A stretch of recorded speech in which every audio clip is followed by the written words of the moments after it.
Israel और America के बीच गहरी मित्रता मानी जाती है, लेकिन इस वक्त नेतन्याहू अमेरिका से बहुत गुस्सा है क्योंकि माना यह जा रहा है कि बाइडेन ने एक तरह से इजराइल को सरेंडर करने को बोल दिया है। बाइडेन नहीं चाहते कि अब गाजा के अस्पतालों को टारगेट किया जाए, लेकिन नेतन्याहू ने भी बाइडेन को तका सा जवाब दे दिया है कि जब तक गाजा को पूरी तरीके से समतल नहीं कर देंगे, बमबारी जारी रहेगी।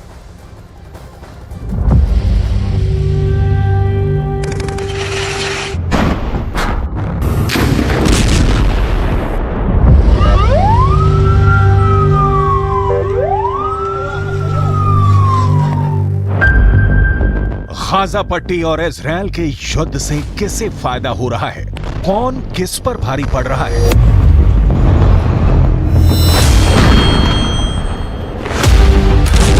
किसका दांव, किसकी बटखनी और चारों खाने चित कौन हो रहा है?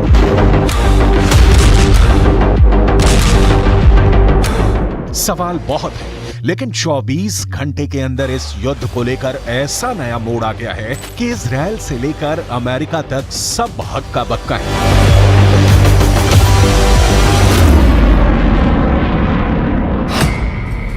सब पूछ रहे हैं कि क्या अब अमेरिका वर्सेस इजराइल होने जा रहा है? क्या इजराइल अब अमेरिका से लड़ने वाला है? क्यों कहा जा रहा है कि नेतन्याहू का कोड व्हाइट हाउस एक्टिव हो गया है? कोड व्हाइट हाउस यानी सीधा नेतन्याहू वर्सेस बाइडेन होने वाला है।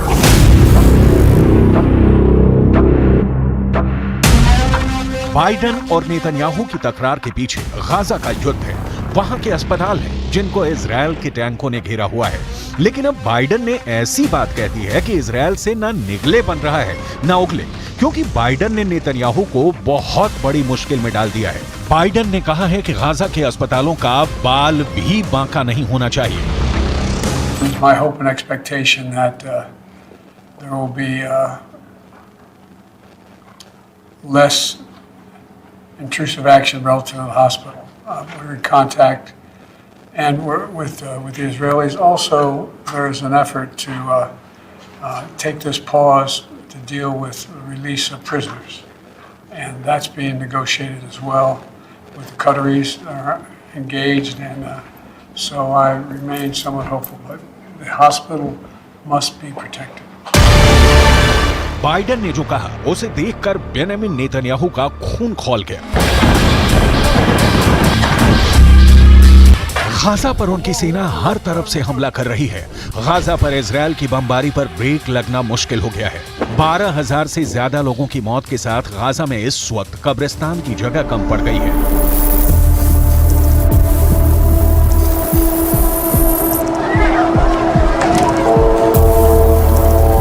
5,000 से ज्यादा बच्चे मारे जा चुके हैं और अब बाइडेन की तरफ से मांग की गई है कि गाजा के अस्पतालों पर हमले रोके जाएं। लेकिन बाइडेन की वार्निंग से बेफिक्र नेतन्याहू इजराइल के सैनिकों के बीच पहुंचे हैं और उन्होंने साफ कह दिया है कि अब बमबारी पर कोई ब्रेक नहीं लगा सकता। गाजा पर तब तक हमले जारी रहेंगे जब तक इजराइल की जीत नहीं हो जाती।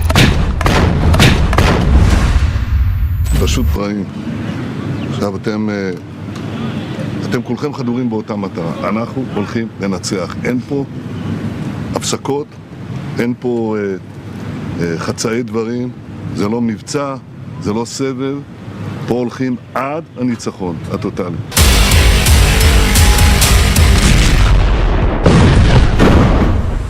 आखिर क्या वजह है कि गाजा और इजराइल के युद्ध को लेकर अमेरिका और इजराइल के बीच टक्कर देखने को मिल रही है? नेतन्याहू और बाइडेन के बीच गाजा को लेकर जो क्लैश देखने को मिला है, उससे लेकर बड़े सवाल एक बार फिर से।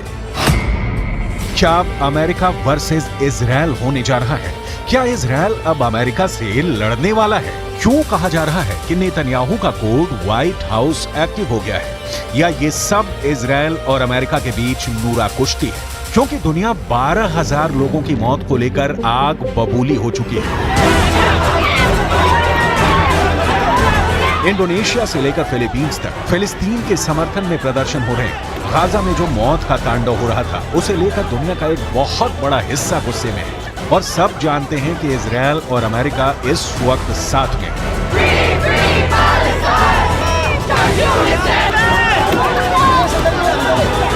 Israel is being funded by the United States The bombs being dropped on Gaza come from the United States. The bullets used on Palestinians come from the United States. The drones used on Palestinians come from the United States. The U.S. has an overwhelming responsibility for the humanitarian catastrophe that is happening now in Gaza. And the U.S. has not called for any kind of meaningful ceasefire that would prevent the carnage that we are seeing. यही हाल Europe से लेकर Australia का है। फिलिस्तीन के समर्थन में यहाँ भी लोग जमा हो रहे हैं, गाजा पर बमबारी का विरोध कर रहे हैं।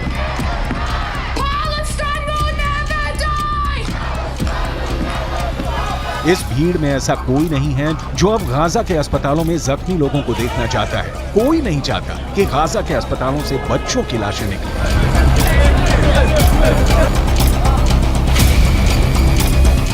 You know, between Palestine and Israel can be seen as complex. But what's happening right now is very straightforward. And we need a ceasefire. There's no justification for what's happening right now in Gaza. And that's what we're calling for. यही दबाव अब France से लेकर Britain भी पहुंच चुका है। यहाँ हथियार बनाने वाली उन कंपनियों के खिलाफ प्रदर्शन हो रहे हैं जो अमेरिका को गोला बारूद बेचते हैं और फिर वही हथियार और वेपन सिस्टम इजरायल को पहुंचाए जाते हैं। पूरे यूरोप में मांग उठ रही है कि ऐसी कंपनियों का बॉयकॉट किया जाए जो इजरायल की वॉर मशीनरी को चला रही है। Directly responsible for Palestinian civilian lives being taken, for Palestinians being killed. So this factory assembles key components of the Israeli fighter jets that are used to drop bombs on men, women and children in Gaza. And we are trying to stop its production today. So we are trying to stop workers from going in while we're holding this picket line. And people have been turning around and going home and not going into work. And we're trying to stop deliveries coming in and out. So stop any kind of key product movement, which again, so far we've been successful. अब Gaza और Israel के युद्ध को लेकर America का अचानक gear बदलने के पीछे बहुत से मकसद बताए जा रहे हैं। अमेरिका ने शुरुआत में सीज फायर का विरोध किया था। तब ये भी कहा गया कि इजरायल को पूरा हक है कि वो 7 अक्टूबर को अपने पर हुए हमले के खिलाफ कार्रवाई करे। लेकिन अब गाजा में 12,000 लोगों की मौत होने के बाद और खासकर तब जब बच्चों की लाशें दुनिया के हर मोबाइल फोन तक पहुंच चुकी हैं, अमेरिका गोलीबारी रोकने और अस्पतालों को बचाने की बात कर रहा है। इसकी 2 वजह हो सकती है। पहले कि अमेरिका गाजा पर पहले खामोश रहने के बाद अब अपना मानवीय चेहरा दिखाना चाहता है। दूसरा ये कि बेंजामिन नेतन्याहू को लगता है कि अगर युद्ध को लेकर वो कड़े फैसले लेंगे तो घरेलू राजनीति में उनको फायदा मिल सकता है। People need to be evacuated from one hospital to another hospital in order to ensure the continuation of care. Evacuation routes have to be safe, and the Israeli government has told us as recently as today that there are and will continue to be evacuation routes for people leaving hospital compounds. Netanyahu इस वक्त युद्ध के बीच Israel की घरेलू राजनीति में भी फंसे हुए हैं। उनके खिलाफ कई तरह के आरोप हैं और इस वर्ष की शुरुआत से ही उनके खिलाफ लगातार प्रदर्शन हो रहे हैं।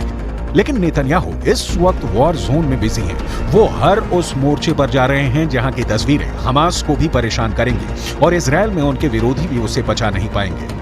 नेतन्याहू जानते हैं कि इस वक्त इजरायल में युद्ध सबसे बड़ा मुद्दा है और वो उस नाराजगी से लोगों का ध्यान हटाकर युद्ध की तरफ करना चाहते हैं। यही वजह है कि इजरायल ने हमास का अस्पताल कनेक्शन भी निकाल लिया है। इजरायल का दावा है कि गाजा के अस्पतालों को हमास अपने अड्डों की तरह इस्तेमाल करता आया है और उसने अब इसके नए वीडियो भी जारी कर दिए हैं जिसमें गाजा के रंतीसी अस्पताल में हमास की सुरंग होने का दावा किया है।